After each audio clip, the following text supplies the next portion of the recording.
Gipadayag ni Cebu Archbishop Jose Palma nga usa ka tawag sa katawhan ang paghimo og lakang nga masulbad ang suliran nga naglambigit sa balatian sa tawo sa nagkataas nga kaso sa HIV.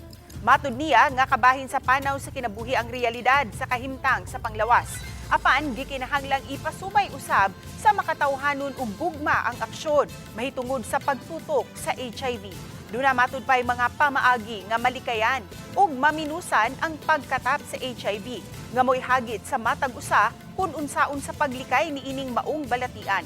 Una nagibutyag sa Health Department nga miabot na sa 500% ang pagsaka sa HIV cases dinhi sa nasud. Lakip sa gitumbok nga nakaingon niini ang unprotected sex ug sharing of needles sa mga nalambigit sa drogas. It is our duty to the extent that we are able to either stop, minimize, or at least find a way to stop its proliferation.